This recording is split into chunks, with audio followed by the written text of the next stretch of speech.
और अब बात ऐसे संकट की जो हर किसी से जुड़ा हुआ है, जो शायद परमाणु बम से भी ज्यादा खतरनाक है, जिसकी चपेट में एक या दो देश नहीं बल्कि पूरी दुनिया है। लेकिन ऐसे गंभीर विषय से जन कल्याण की जिम्मेदारी उठाने वाले माननीय सांसद शायद इत्तेफाक नहीं रखते। पहले आपको जो सांसद हैं उनसे मिलवा देते हैं। नाम है डॉक्टर शफीकुर रहमान वर्क, जिनका कहना है कि अल्लाह बच्चा पैदा करता है तो पालने का भी इंतजाम करता है। लेकिन सवाल है, जो जनता ऐसे नेताओं को जनप्रतिनिधि बनाकर संसद में भेजती है, उसके लिए इन्होंने क्या किया? हकीकत कुछ ऐसी है कि मुस्लिमों की आबादी 16% है देश में, लेकिन केंद्र और 16 राज्यों की सरकार में हिस्सेदारी इनकी 0 है।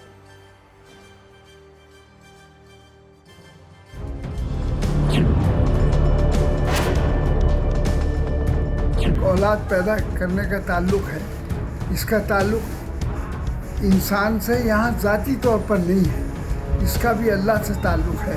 5 बार सांसद, 4 बार विधायक और जन कल्याण के मुद्दों पर 2 दशकों से राजनीति करने वाले डॉक्टर शफीकुर रहमान वर्क ने कुछ इस तरह बेतहाशा बढ़ती आबादी पर टिप्पणी की। पूरी दुनिया आउट ऑफ कंट्रोल हो चुकी जनसंख्या पर चिंतित है। हर बदलते वक्त के साथ स्थिति विस्फोटक हो रही है, लेकिन यूपी के संभल से सांसद डॉक्टर शफीकुर रहमान वर्क को लग रहा है बढ़ती जनसंख्या कुदरत का निजाम है। जो बच्चा पैदा करता है उसके लिए उसका रिस्क साथ में भेजता है उसका, लेकिन कानून लाने की बजाय अगर गवर्नमेंट तालीम पर जोर दे और तालीम के सिलसिले में पूरी यानी पब्लिक के लिए, चाहे गरीब आदमी हो, छोटा हो, बड़ा हो, तो बहरहाल उसका माकूल इंतज़ाम करे, तो मैं समझता हूँ कि अगर तालीम उसको मिल जाएगी तो खुद ही ये पॉपुलेशन का मसला खुद हल हो जाएगा। जनसंख्या दिवस पर बयान यूपी के मुख्यमंत्री सीएम योगी का भी आया है, लेकिन उसमें बढ़ती आबादी की चिंता थी। जनसंख्या नियंत्रण के लिए जरूरी कदमों पर जोर था।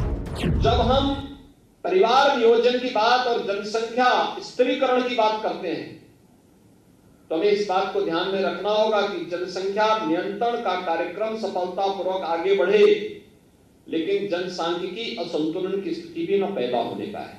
हर एक उस देश के लिए जहां पे जनसंख्या संतुलन की स्थिति पैदा होती है, जनसांख्यिकीय संतुलन की स्थिति पैदा होती है, रिलीजियस डेमोक्रेसी पर इसका विपरीत असर पड़ता है। फिर वहां पर एक समय के बाद अव्यवस्था और अराजकता जन्म लेने लगती है। विश्व जनसंख्या दिवस पर यूपी के सीएम योगी आदित्यनाथ ने चिंता जाहिर की थी, लेकिन योगी के बयान के 24 घंटे के अंदर सियासी और मजहबी रंग चढ़ गया। कई बार जनसंख्या विस्फोट के संकट को हल्के में लेकर खिल्ली उड़ाने वाले डॉक्टर शफीकुर रहमान वर्क का न अंदाज बदला, न बयान बदला, न सोच बदली। तो सवाल है, क्या ऐसे नेताओं की मजहबी सोच की वजह से आज भी गरीबी है, भूखमरी है? डॉक्टर शफीकुर रहमान वर्क तो 2 दशकों से मुस्लिमों की राजनीति कर रहे हैं, लेकिन यूपी में मुसलमानों की क्या स्थिति है, इससे हर कोई वाकिफ है। तो पूरी दुनिया की आबादी इस समय करीब 7 अरब 60 करोड़ है, जिसमें सबसे ज्यादा चीन की आबादी 1 अरब 43 करोड़ है, जबकि भारत आबादी के मामले में 1 अरब 35 करोड़ जनसंख्या के साथ विश्व में दूसरे स्थान पर है। यूएन की वर्ल्ड पॉपुलेशन प्रोस्पेक्ट 2022 रिपोर्ट में यहां तक दावा कर दिया गया है कि 2023 तक भारत आबादी के मामले में चीन को पछाड़ देगा। आपको बता दें कि विश्व की कुल आबादी में 17.85% लोग भारत में रहते हैं। दुनिया के हर 6 नागरिकों में से 1 भारतीय है।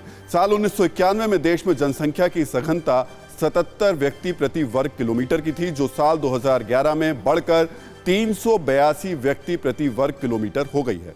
भारत में बढ़ती आबादी के बढ़ते खतरों को इसी से बखूबी समझा जा सकता है कि दुनिया की कुल आबादी का करीब 6वां हिस्सा विश्व के महज 2.5% भूभाग पर रह रहा है। यानी भारत में जो स्थिति है वो हम आपको बता रहे हैं किस तरीके से अब आबादी के लिहाज से खतरनाक हो रही है। किसी भी देश की जनसंख्या अगर तेजी से बढ़ेगी तो इसका सीधा असर उस देश के नेचुरल रिसोर्सेज पर पड़ता है।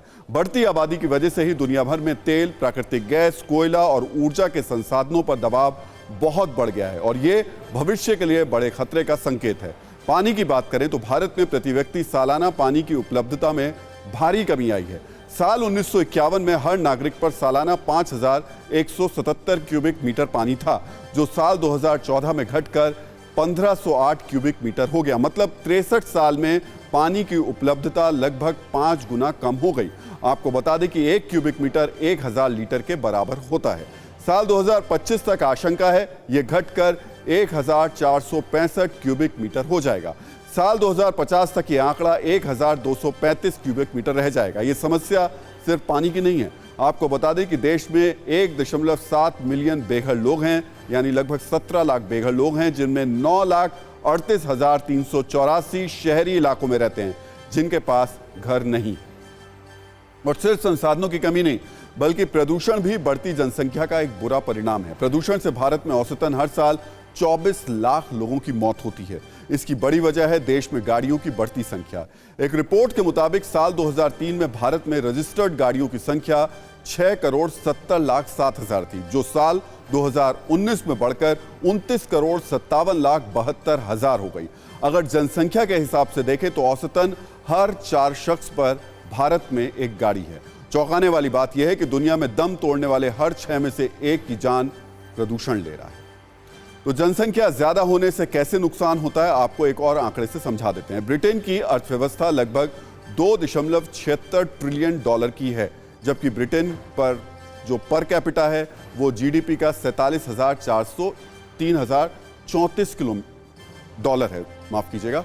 फ्रांस की अर्थव्यवस्था लगभग $2.63 ट्रिलियन है, जबकि फ्रांस की पर कैपिटा जीडीपी $43,518 है। वहीं भारत की बात करें तो अर्थव्यवस्था लगभग $2.66 ट्रिलियन की है, जबकि देश की कैपिटा जीडीपी सिर्फ $2,277 है। कहने का मतलब यह है कि भारत की अर्थव्यवस्था ब्रिटेन और फ्रांस के लगभग बराबर होने के बावजूद पर कैपिटा जीडीपी बहुत कम है, और इसकी बड़ी वजह आबादी है, जिसे समझने की जरूरत है।